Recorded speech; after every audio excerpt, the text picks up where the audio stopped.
In this module, we will talk about the fed batch kinetics.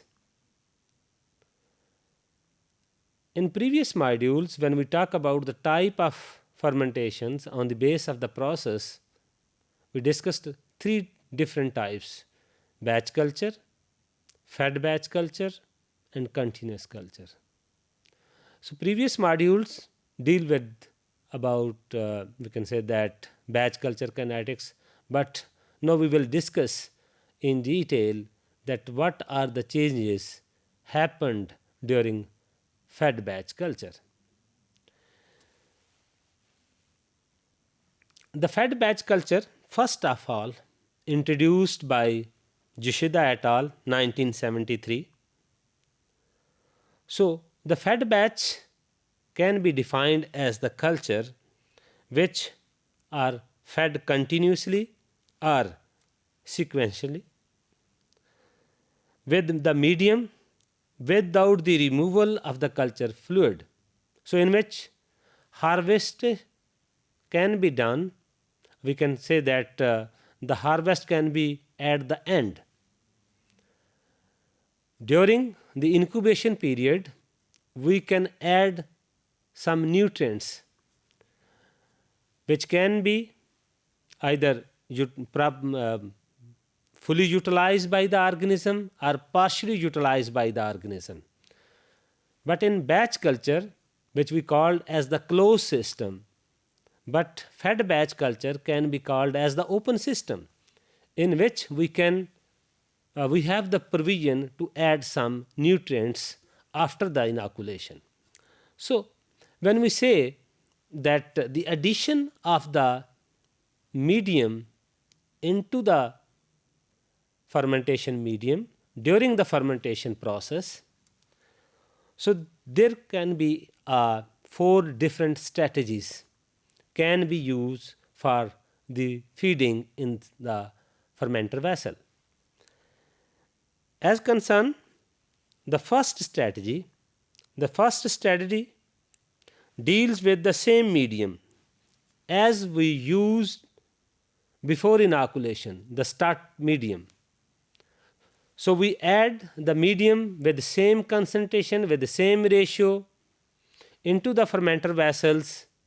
Suppose if we say that if any growth medium or if any fermentation medium consists upon 2 or 3 different ingredients in different proportion, so we will add during the fed batch with the same concentration. But in second strategy, we will not use all the ingredient.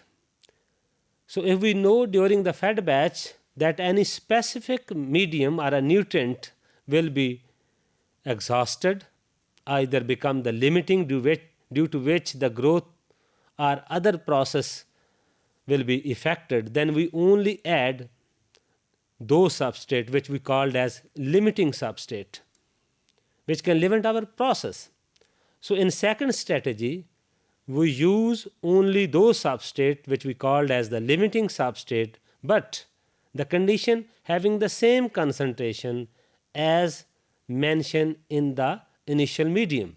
So in first strategy, all the ingredient, but in the second strategy, only the limiting substrate with same concentration. But in third strategy, all those, as I mentioned in strategy 1 and strategy 2, but with concentration, with high concentrated volume. So by this, we can add either the whole medium or the limiting substrate in a concentrating form. As concerned the fourth strategy, that only deals with very highly concentrated addition of the substrate. We can say that we add the substrate in a solid form, but that is very difficult to add during the fermentation process. We can say a highly concentrated solutions of those in order that will not affect the volume of the substrate.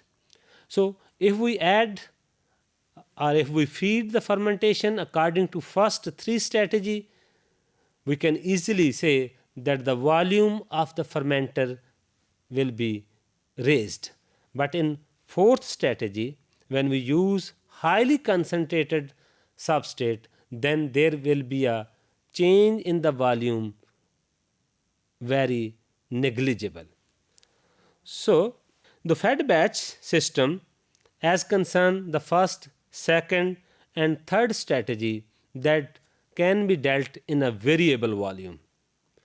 But as concern the strategy 4, that will be deal with fixed volume. Why we are saying with the variable volume as well as the fixed volume? Because when we talk about the fermentation kinetics, volume has a critical effect when we talk about the concentration of the biomass with respect to time, concentration of the substrate, concentration of the product. So if the volume remain fixed, then the kinetic parameters will be different as compared to the fermentation in which the volume will be variable.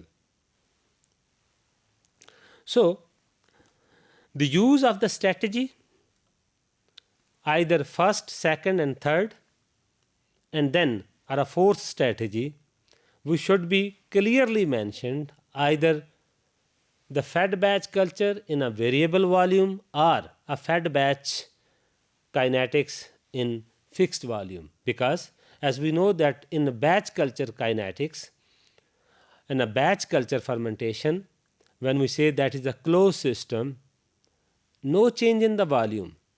So all other changes can easily be discussed. But when there is a change in the volume in the fermentation vessels, either gradually or subsequently, then different parameters can be studied differently. So as concerned the fed batch, in daily routine we can have so many examples.